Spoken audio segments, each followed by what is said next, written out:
Capítulo 1. La historia de Bill. La fiebre de la guerra era alta en el pueblecito de Nueva Inglaterra al que fuimos destinados los jóvenes oficiales de Plattsburgh. Nos sentimos muy halagados cuando los primeros ciudadanos nos llevaban a sus casas y nos trataban como héroes. Allí estaban el amor, los aplausos y la guerra, momentos sublimes con intervalos de júbilo. Por fin, estaba yo viviendo la vida y en medio de esa conmoción descubrí el licor. Al descubrirlo, olvidé las serias advertencias y los prejuicios de mi familia respecto a la bebida. Llegó el momento en que nos embarcamos para Europa. Entonces me sentí muy solo y nuevamente recurrí al alcohol. Desembarcamos en Inglaterra. Visité la Catedral de Winchester. Muy conmovido me dediqué a pasear por sus exteriores y llamó mi atención una vieja lápida en la que leí esta inscripción: Aquí yace un granadero de Hampshire, quien encontró su muerte bebiendo cerveza fría. Un buen soldado nunca es olvidado, sea que muera por mosquete o por jarra de cerveza. Amenazadora advertencia a la que no hice caso. Veterano de guerra en el extranjero a la edad de 22 años, regresé a mi hogar. Me imaginaba ser un líder, porque no era cierto que los hombres de mi batería me habían dado una muestra de su especial estimación. Yo imaginaba que, por mi talento para el liderazgo, llegaría a estar al frente de importantes empresas que manejaría con sumo aplomo. Seguí un curso nocturno de leyes y obtuve un empleo como investigador en una compañía de seguros. Había emprendido el camino para el logro del triunfo y le demostraría al mundo lo importante que yo era. Mi trabajo me llevaba a Wall Street y poco a poco empecé a interesarme en el mercado de valores, en el que muchos perdían dinero, pero algunos se hacían muy ricos. ¿Por qué no había de ser yo uno de estos afortunados? Estudié economía y comercio a la vez que leyes. Como alcohólico potencial que era, estuve a punto de ser suspendido en leyes. En uno de los exámenes finales estaba demasiado borracho para pensar o escribir. Aunque mi manera de beber todavía no era continua, preocupaba a mi esposa. Teníamos largas conversaciones al respecto, en las que yo desvanecía sus temores, argumentando que los hombres geniales concebían mejor sus proyectos cuando estaban borrachos y que las más majestuosas concepciones de la filosofía habían sido originadas así. Cuando terminé el curso de leyes, comprendí que esa profesión no era para mí. El atrayente torbellino de Wall Street me tenía en sus garras. Los líderes en los negocios y en las finanzas eran mis héroes. De esta aleación de la bebida y la especulación, comencé a forjar el arma que un día se convertiría en boomerang y casi me haría pedazos. Viviendo modestamente, mi esposa y yo ahorramos $1,000 que invertimos en unos valores que entonces estaban a un precio bajo y que no eran muy populares. Acertadamente pensé que algún día tendrían una considerable alza. No pude convencer a mis amigos corredores de bolsa para que me enviaran en una gira para visitar fábricas y otros negocios, pero, sin embargo, mi esposa y yo decidimos hacerla. Desarrollé la teoría de que la mayoría de la gente perdía dinero con los valores debido a una falta de conocimiento de los mercados. Después descubrí muchos otros motivos. Renunciamos a nuestros empleos y emprendimos la marcha en una motocicleta cuyo carro lateral abarrotamos con una tienda de campaña, cobertores, una muda de ropa y 3 enormes libros de consulta para asuntos financieros. Nuestros amigos pensaron que debía nombrarse una comisión para investigar nuestra locura. Tal vez tenían razón.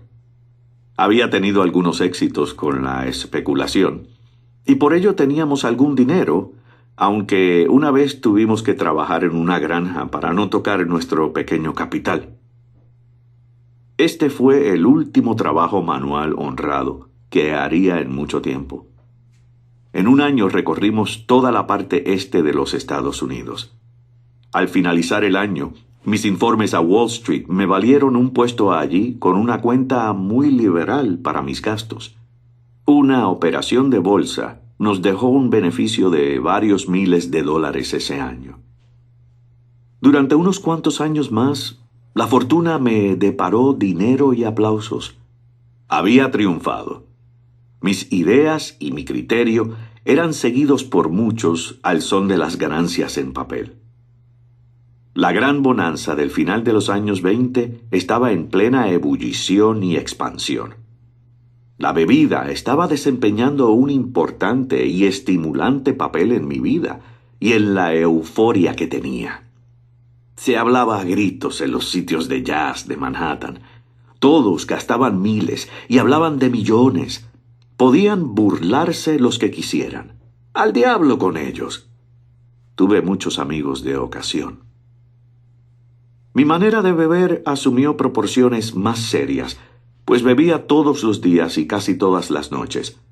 Las advertencias de mis amigos terminaban en pleito, y me convertí en un lobo solitario. Hubo muchas escenas desagradables en nuestro suntuoso apartamento. No hubo realmente infidelidades, porque la lealtad a mi esposa, ayudada a menudo por mis borracheras extremas, evitaban que me enredara en esos líos. En 1929, contraje la fiebre del golf. Inmediatamente nos fuimos al campo. Mi esposa a aplaudirme y yo a superar a Walter Hagen. Pero el licor me ganó antes de que pudiera alcanzar a Walter. Empecé a estar tembloroso por las mañanas. El golf me permitía beber todos los días y todas las noches. Me causaba satisfacción pasear por el exclusivo campo de golf que tanto admiraba de muchacho, luciendo la impecable tez tostada que suelen tener los caballeros acomodados. El banquero local observaba con divertido escepticismo el movimiento de cheques grandes. En octubre de 1929 se derrumbó repentinamente el mercado de valores de Nueva York. Después de uno de esos días infernales, me fui tambaleando del bar de un hotel a la oficina de un corredor de bolsa. Eran las 8, 5 horas después del cierre del mercado de valores. El indicador de cotizaciones todavía matraqueaba. Azorado, vi una pulgada de la cintilla con la inscripción XYZ-32. En la mañana estaba a 52. Estaba arruinado, y muchos de mis amigos también. Los periódicos daban las noticias de individuos que saltaban de las distintas torres de Wall Street. Eso me repugnó. Yo no saltaría. Regresé al bar. Mis amigos habían perdido varios millones. ¿De qué me preocupaba yo? Mañana sería otro día. Mientras bebía, la antigua y fiera determinación de triunfar se apoderó de mí nuevamente. A la mañana siguiente telefoné a un amigo de Montreal. Le quedaba bastante dinero y creía que era mejor que yo fuera al Canadá. Para la primavera estábamos viviendo en la forma a que nos habíamos acostumbrado. Me sentía como Napoleón regresando de Elba. Para mí no habría Santa Elena. Pero la bebida me ganó la partida otra vez y mi generoso amigo tuvo que despedirme. Esta vez estábamos arruinados. Nos fuimos a vivir con los padres de mi esposa. Encontré trabajo y lo perdí luego por causa de una pelea con un taxista. Gracias a Dios, nadie sospecharía que no iba a tener un empleo real en 5 años, ni estar sobrio casi ni un solo momento. Mi esposa empezó a trabajar en una tienda, llegando agotada a casa para encontrarme borracho. En los círculos de la bolsa se llegó a considerarme como un allegado indeseable. El licor dejó de ser un lujo, se convirtió en una necesidad. Mi dosis cotidiana era de 2 o 3 botellas de ginebra de fabricación casera. En ocasiones, alguna pequeña operación me dejaba unos cientos de dólares con los que pagaba mis deudas en bares y tiendas de comestibles. Esta situación se prolongaba indefinidamente y empecé a despertar tremendamente tembloroso.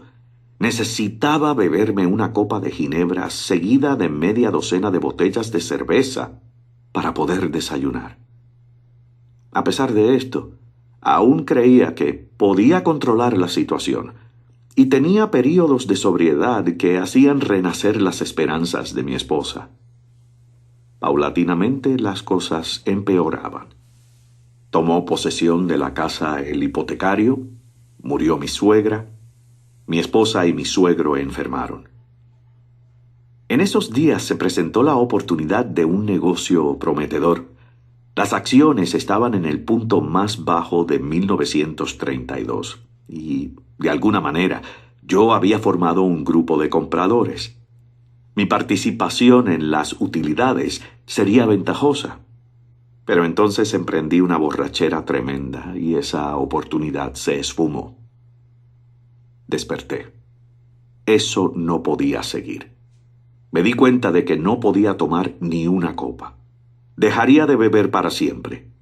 Anteriormente había hecho muchas promesas, pero esta vez mi esposa notó con alegría que había seriedad en mi actitud. Y así era. Poco después llegué borracho a la casa. No había hecho ningún esfuerzo para evitarlo. ¿Dónde estaba mi firme resolución? Sencillamente no lo sabía. Alguien me había puesto una copa enfrente y la tomé. ¿Estaba yo loco?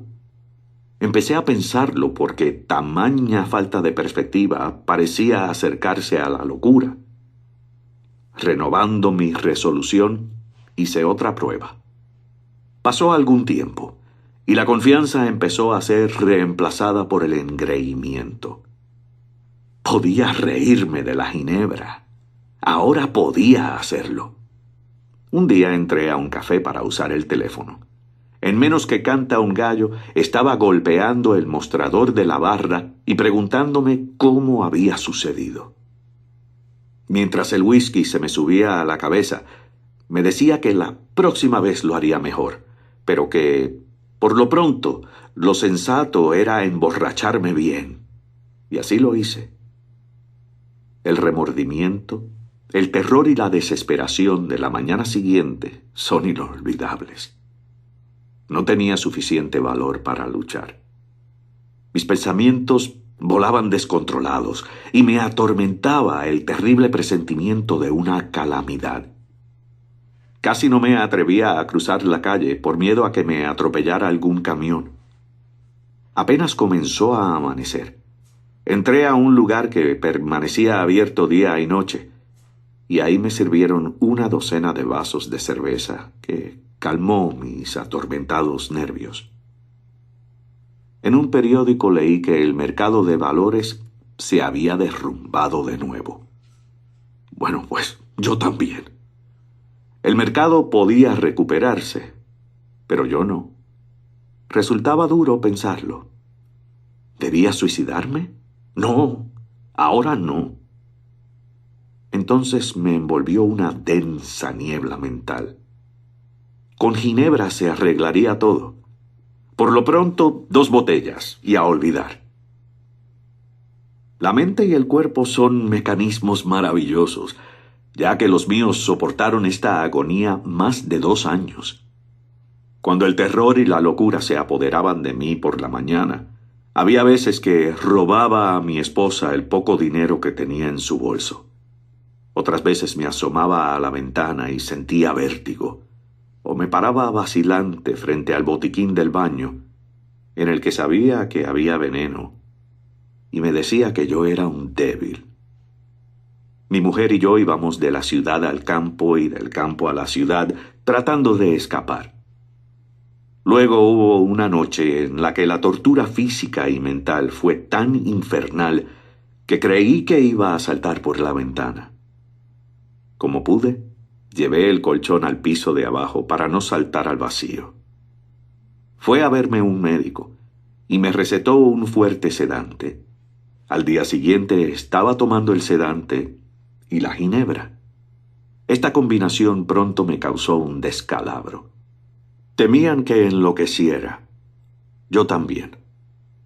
Comía poco o nada porque no podía hacerlo, y mi peso llegó a ser 40 libras menos del normal. Mi cuñado es médico, y gracias a él y a mi madre, se me internó en un hospital para la rehabilitación física y mental de alcohólicos, conocido nacionalmente. Bajo el tratamiento de belladona, se aclaró mi cerebro. La hidroterapia y los ejercicios ligeros ayudaron mucho.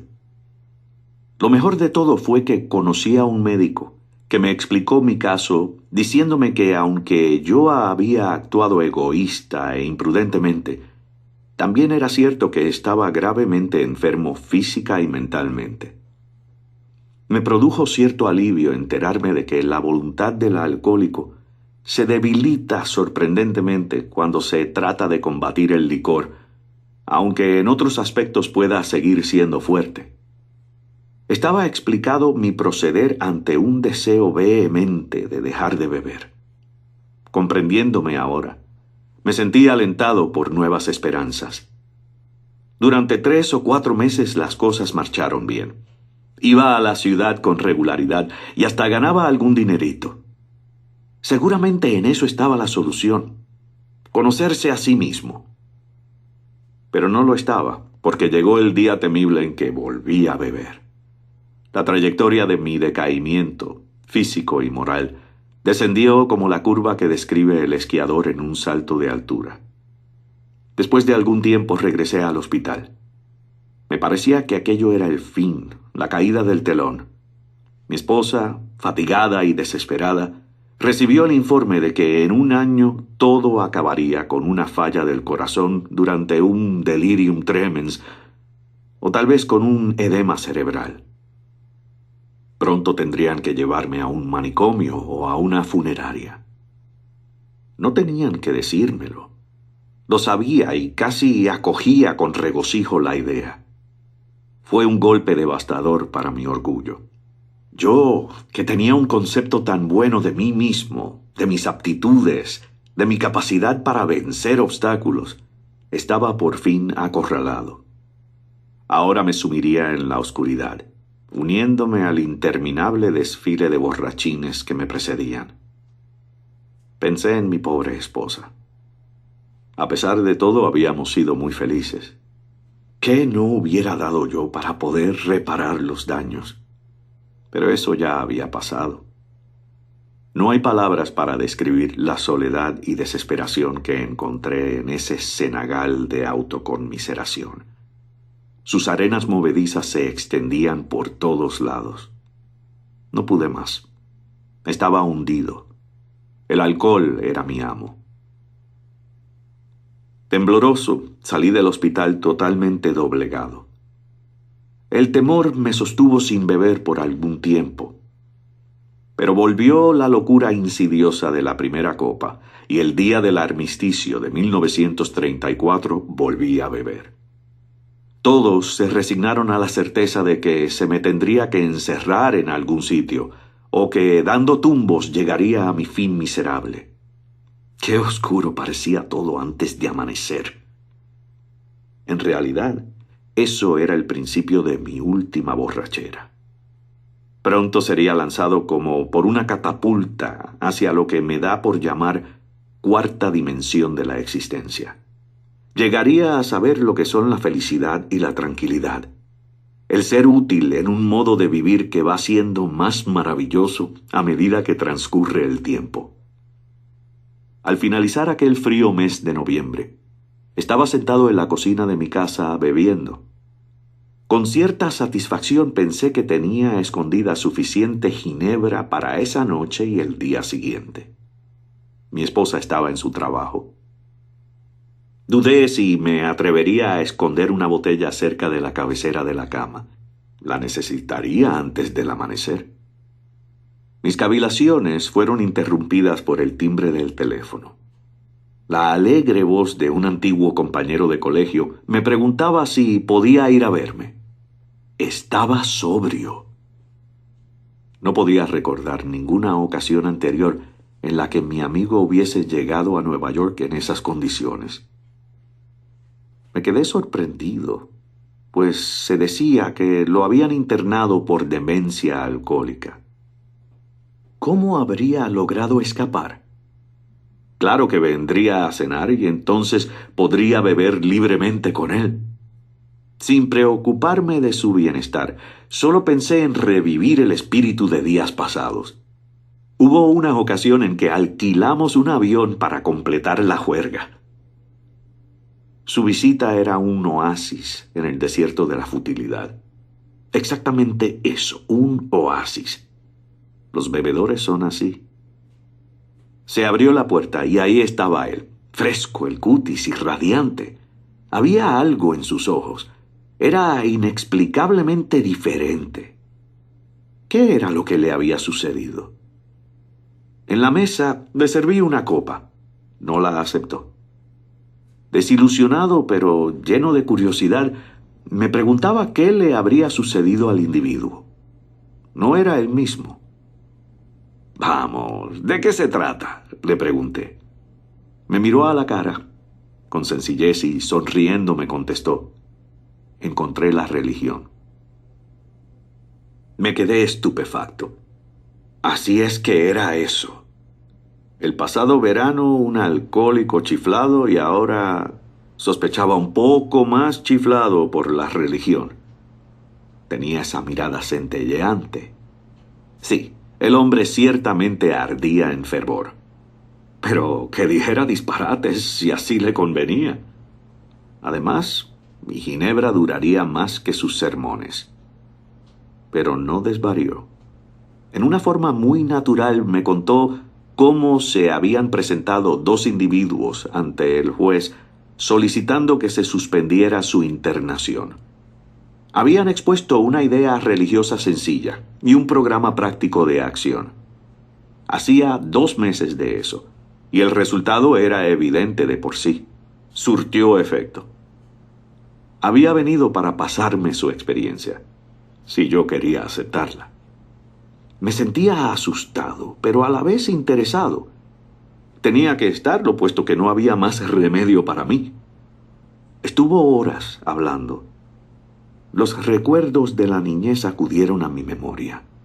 Me parecía estar sentado en la falda de la colina, como en aquellos tranquilos domingos, oyendo la voz del ministro. Recordé la promesa del juramento de temperancia, que nunca firmé. El desprecio bonachón de mi abuelo hacia alguna gente de la iglesia y sus actos. Su insistencia en que los astros realmente tenían su música. Y también su negación del derecho que tenía el ministro de decirle cómo interpretar las cosas. Su falta de temor al hablar de esto poco antes de morir.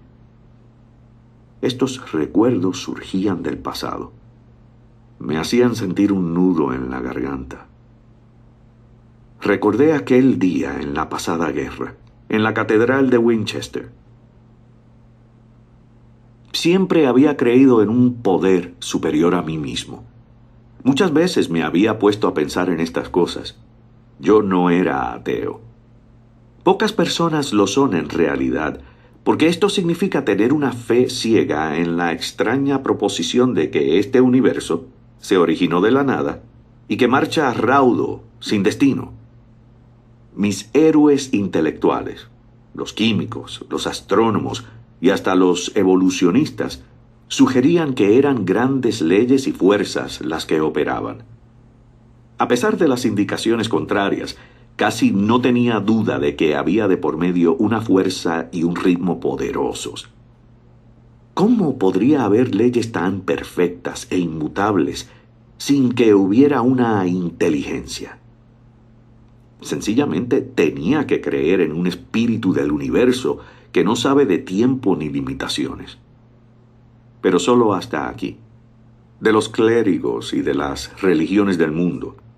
De eso precisamente era de lo que yo me separaba. Cuando me hablaban de un Dios personal que era amor, poder sobrehumano y dirección, me irritaba y mi mente se cerraba a esa teoría. A Cristo le concedía la certeza de ser un gran hombre, no seguido muy de cerca por aquellos que lo invocaban. Su enseñanza moral, óptima. Había adoptado para mí lo que me parecía conveniente y no muy difícil. De lo demás no hacía caso. Las guerras que se habían librado, los incendios y los embrollos que las disputas religiosas habían provocado, me causaban repugnancia. Yo dudaba sinceramente de que, haciendo un balance, las religiones de la humanidad hubiesen hecho algún bien. A juzgar por lo que había visto en Europa, el poder de Dios en los asuntos humanos resultaba insignificante y la hermandad entre los hombres era una broma. Si existía el diablo, éste parecía ser el amo universal y ciertamente me tenía dominado. Pero mi amigo, sentado frente a mí, manifestó categóricamente que Dios había hecho por él lo que él no había podido hacer por sí mismo. Su voluntad humana había fallado, los médicos lo habían desahuciado, la sociedad estaba lista para encerrarlo. Como yo, había admitido una completa derrota. Entonces, efectivamente, había sido resucitado de entre los muertos, sacado repentinamente del montón de desperdicios y conducido a un plano de vida mejor de lo que él nunca había conocido. ¿Se había originado en él este poder? Obviamente no había sido así. No había existido en él más poder del que había en mí mismo en ese momento. Y en mí no había absolutamente ningún poder. Eso me dejó maravillado. Empezó a parecerme que, después de todo, la gente religiosa tenía razón. Aquí estaba trabajando en un corazón humano algo que había hecho lo imposible. En esos momentos revisé drásticamente mis ideas sobre los milagros. No importaba el triste pasado, aquí estaba un milagro, sentado a la mesa frente a mí. En voz alta proclamaba las buenas nuevas. Me di cuenta de que mi amigo había experimentado algo más que una simple reorganización interior.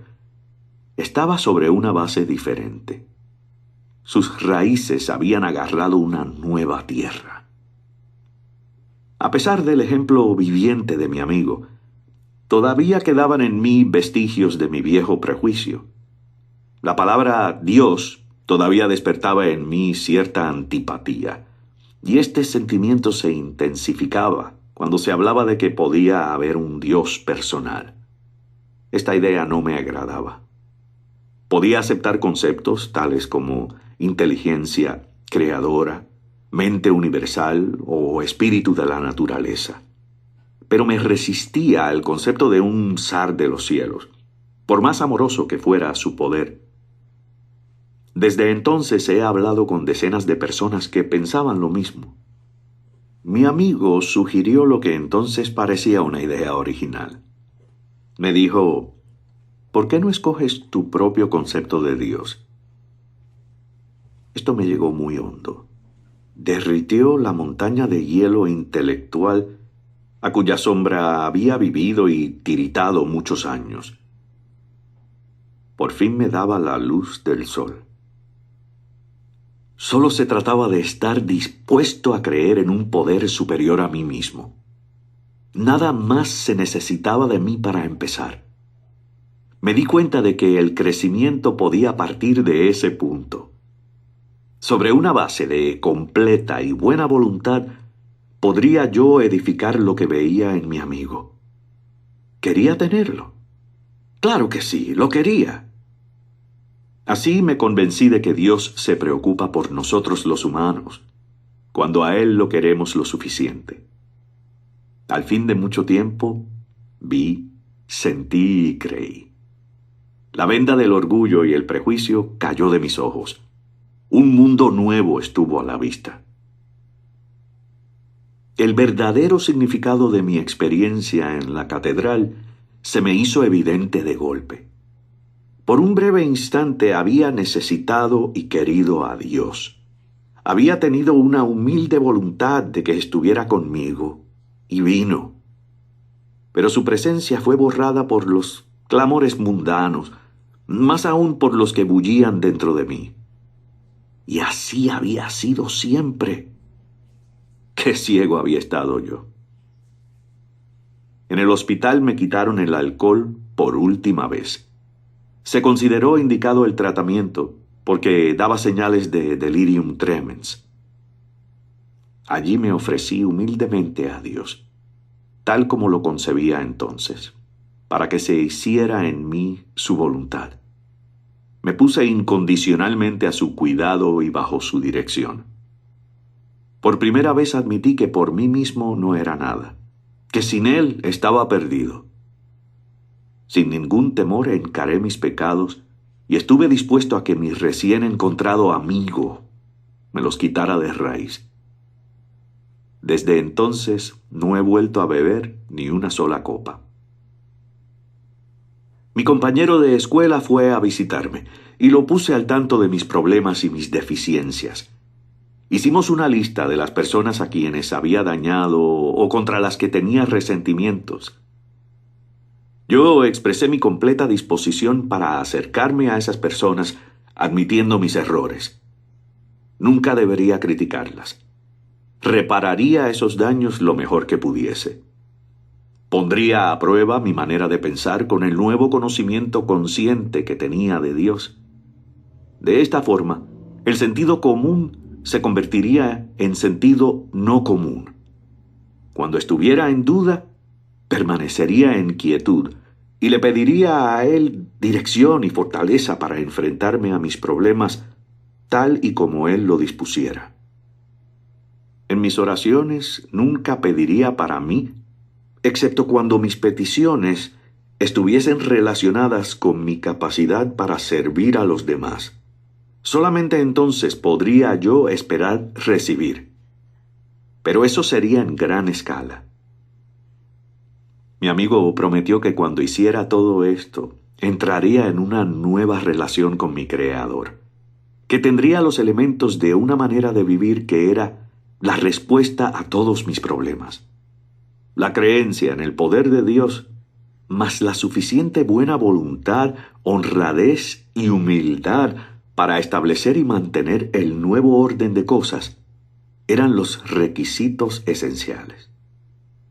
Sencillo, pero no fácil. Tenía que pagarse un precio.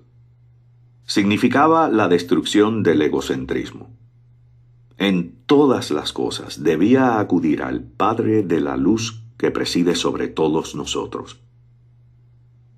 Estas eran proposiciones revolucionarias y drásticas, pero en el momento en que las acepté, el efecto fue electrificante. Tuve una sensación de victoria, seguida por una paz y serenidad como nunca había conocido. Había una confianza total.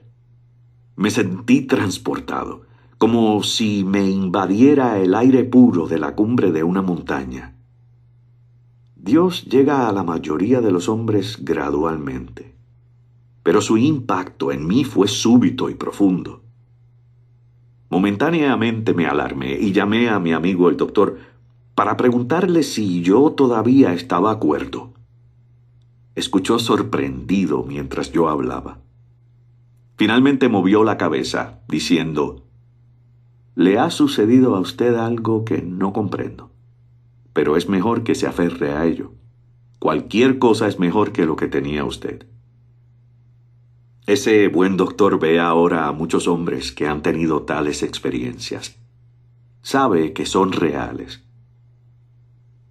Mientras estuve en el hospital me vino la idea de que había miles de alcohólicos desahuciados que estarían felices de tener lo que tan gratuitamente se me había dado. Tal vez podría ayudar a algunos de ellos. Ellos, a su vez, podrían trabajar con otros. Mi amigo había hecho hincapié en la absoluta necesidad de demostrar estos principios en todos los actos de mi vida. era particularmente imperioso trabajar con otros, tal como él lo había hecho conmigo. La fe sin obras es fe muerta, me dijo. Y cuán cierto es tratándose de alcohólicos. Porque si un alcohólico deja de perfeccionar y engrandecer su vida espiritual a través del trabajo y del sacrificio por otros, no podrá sobrellevar las pruebas y decaimientos que con certeza vendrán más adelante. Si él no trabajaba, era seguro que volvería a beber. Y si bebía, seguramente moriría. La fe estaría muerta entonces. Tratándose de nosotros, es precisamente así. Mi esposa y yo nos entregamos con entusiasmo a la idea de ayudar a otros alcohólicos a resolver su problema. Afortunadamente fue así, porque las personas con las que había tenido tratos de negocios permanecieron escépticas por más de un año, durante el cual pude conseguir poco trabajo. No estaba muy bien entonces. Me acosaban olas de autoconmiseración y de resentimiento. Esto, a veces, casi me llevaba a la bebida. Pero pronto percibí que, cuando todas las otras medidas me fallaban, el trabajo con otros alcohólicos salvaba el día. Estando desesperado, he ido muchas veces a mi viejo hospital. Al hablar con alguien de allí, me sentí asombrosamente reanimado, parado sobre mis propios pies. Es un plan de vida que funciona cuando las cosas se ponen duras. Empezamos a hacer muchos amigos, y entre nosotros ha crecido una agrupación de la cual el ser parte es algo maravilloso. Sentimos la alegría de vivir aún bajo tensiones y dificultades. He visto a cientos de familias poner sus pies en el sendero que sí llega a alguna parte. He visto componerse las situaciones domésticas más imposibles, peleas y amarguras de todas clases eliminadas. He visto salir de manicomios a individuos para reasumir un lugar vital en la vida de sus familias y de sus comunidades. Hombres y mujeres que recuperan su posición. No hay casi ninguna clase de dificultad y de miseria que no haya sido superada entre nosotros. En una ciudad del oeste hay 1 millar de nosotros y de nuestras familias. Nos reunimos con frecuencia para que los recién llegados puedan encontrar la agrupación que ellos buscan. A estas reuniones informales suelen asistir entre 50 y 200 personas. Estamos creciendo en número así como en fortaleza. En 2016, Alcohólicos Anónimos está compuesto de 117.448 grupos aproximadamente. Un alcohólico en sus copas es un ser despreciable. Nuestra lucha con ellos puede ser fatigosa, cómica o trágica. Un infeliz se suicidó en mi casa. No podía o no quería darse cuenta de nuestra manera de vivir. Sin embargo, dentro de todo esto queda un amplio margen para divertirse. Me imagino que algunos pueden escandalizarse ante esta mundanalidad y ligereza. Pero detrás de esto hay una gran seriedad. La fe tiene que operar en y a través de nosotros las 24 horas del día, o de lo contrario pereceremos. La mayoría de nosotros creemos que ya no necesitamos buscar más la utopía. La tenemos entre nosotros, aquí y ahora. Aquella sencilla charla de mi amigo en la cocina de mi casa se multiplica más, cada día, en un círculo creciente de paz en la tierra y de buena voluntad para con los hombres. Bill W., cofundador de Alcohólicos Anónimos, murió el 24 de enero de 1971.